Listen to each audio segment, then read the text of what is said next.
It's a motor racing mixed bag. The Primax Premium Alloys ss2000 series is a class that happily caters for modified saloon cars of all kinds, just so long as their motors are 2 litres or less.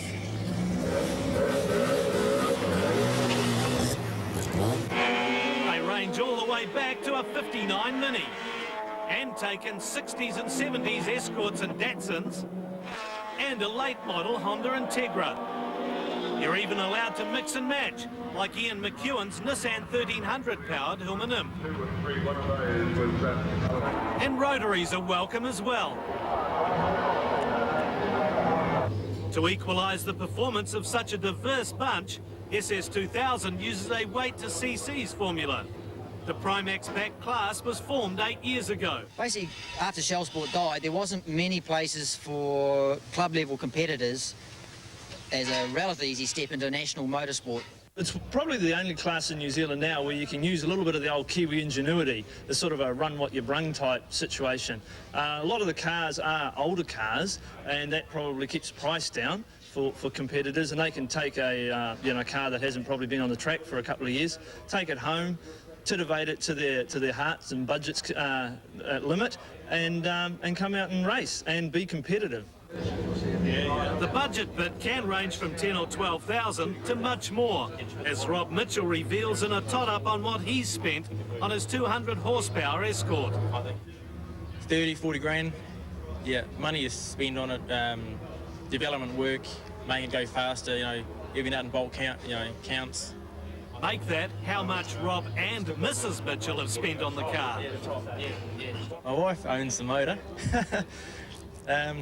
We blew an engine last season at Pookie, and we invested too much money to give up, and so we had to buy this engine, shared the money. Roycroft is the class pace setter here. His ex-Shell Sport Datsun Coupe faster than all of the current touring cars at Manfield.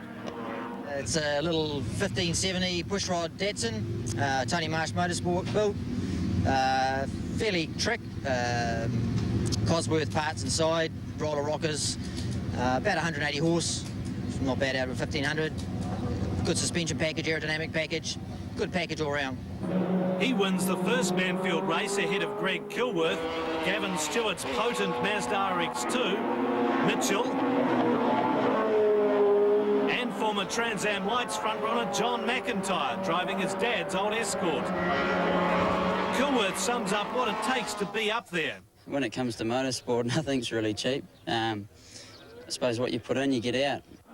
For him, ss2000 is a rung on the ladder. Yeah, I really enjoy it, and I want to follow it up, and, hopefully it is a stepping stone. Others simply can't afford similar ideas. These do cost a bit of money to run still, as all cars do, but there's still a big jump from here to Trans Am Lights or to touring cars or whatever. There's a big money jump. And that's the main reason we haven't really jumped up from here. While for others like Mitchell, this is it. I don't want to go any further. I enjoy just racing what I've got. Good competition, real hard competition.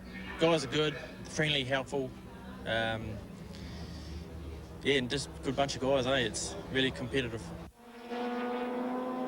1972 British Rallycross champion Don Gilham's another satisfied man.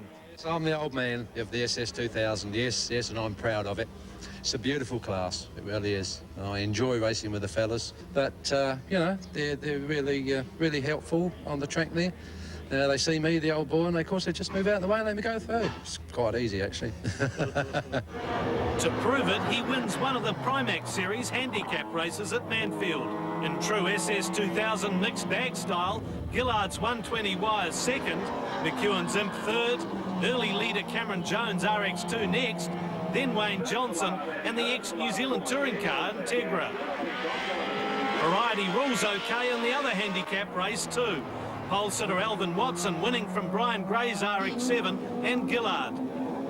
Andy Duffin wins a big fight with McIntyre, Mitchell and McEwen, while Roycroft takes a spin.